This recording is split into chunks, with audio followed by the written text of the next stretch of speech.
Halo guys, assalamualaikum warahmatullahi wabarakatuh. Apa kabar? Semoga teman-teman dalam keadaan sehat walafiat. Salam buat keluarga teman-teman di rumah. Salam sepak bola. Perkenalkan gue Ajay, gue si netizen yang suka membahas bola. Perlahan-lahan naturalisasi kita, pemain diaspora kita, kualitasnya mulai menurun.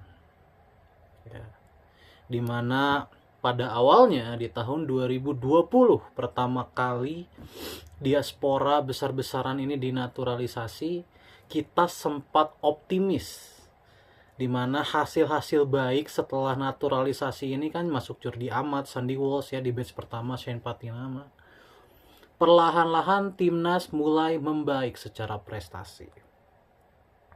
Dan akhirnya sampai ke ronde 3. Ronde yang tidak pernah kita masuki sebelumnya. Ronde 3 kualifikasi Piala Dunia. Di ronde 3 pun sebenarnya kita perform. Ya, kita perform. Ya, dimana kita berhasil menahan imbang Australia, menahan imbang Arab Saudi, bahkan menang juga dengan Arab Saudi.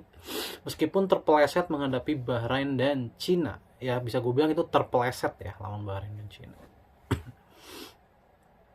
Namun di tahun 2025 ini, ya, gue merasa euforia yang kita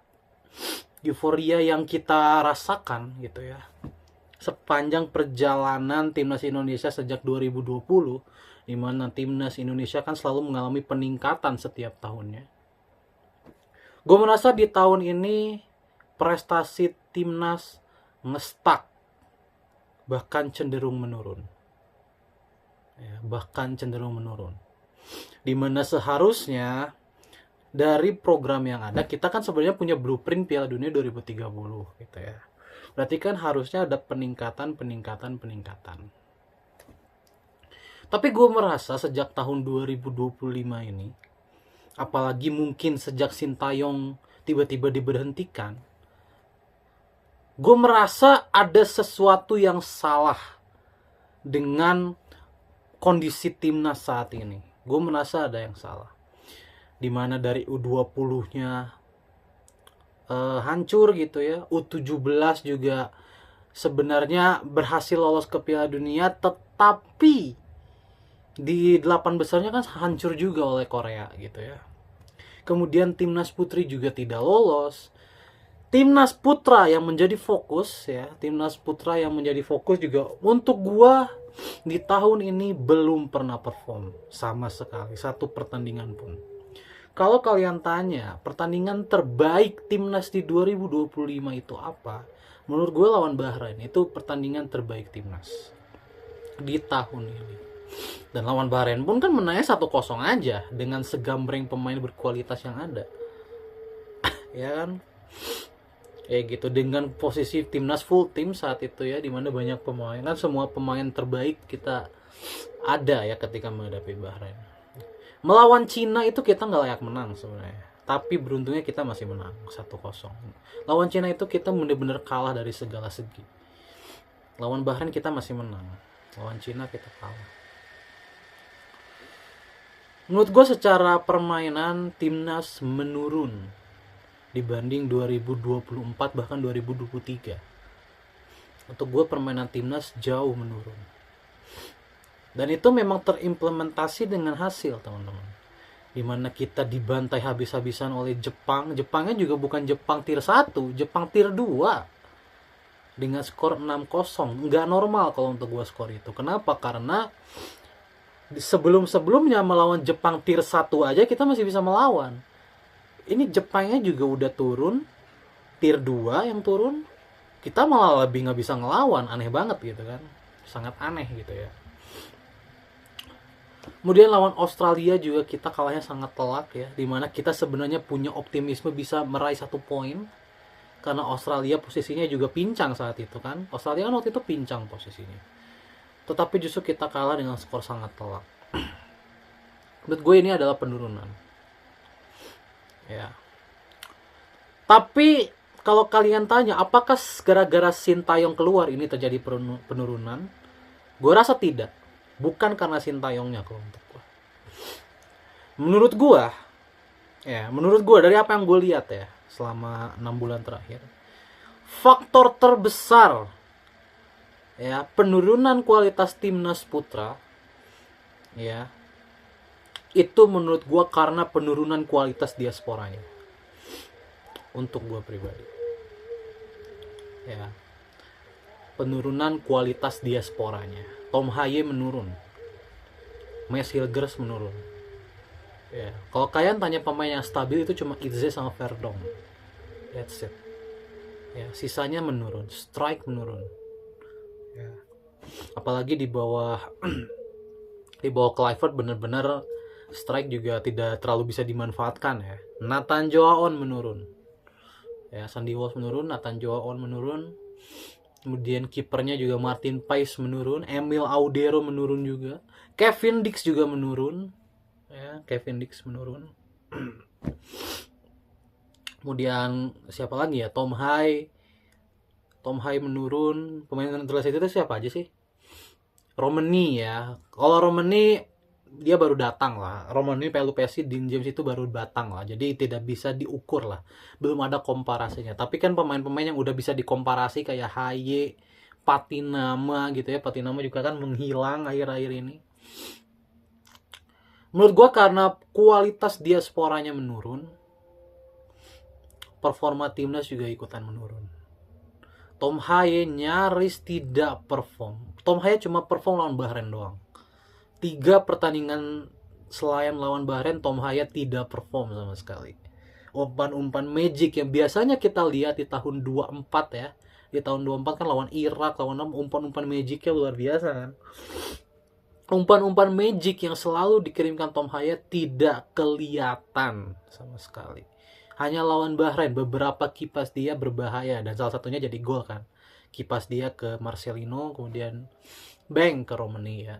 Sisanya Tom Haye menurun kalau untuk gua. Tom Haye mengalami kualitas penurunan gitu ya. Sehingga ini berpengaruh dengan tim nasionalnya dan ini membuat gue khawatir terus terang. Apalagi secara karir juga pemain-pemain diaspora ini banyak yang menurun. Strike ke Liga 1, ke Dewa United. Pemain potensial Jens Reven baru aja diumumkan menjadi pemain Bali United. Menurut gue ini adalah penurunan karir.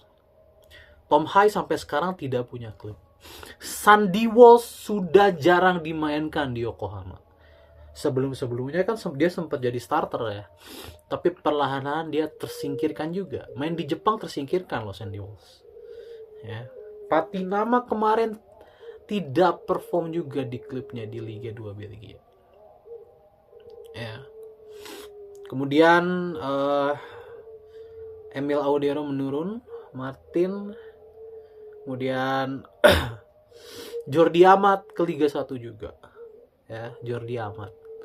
Jadi pemain-pemain yang tadinya kita harapkan untuk menggendong timnas seminimalnya sampai 2026, ini sudah mengalami penurunan sejak 2025. Dan ini cukup mengkhawatirkan kalau untuk gue. Kenapa? Karena kita masih harus berjuang di ronde 4.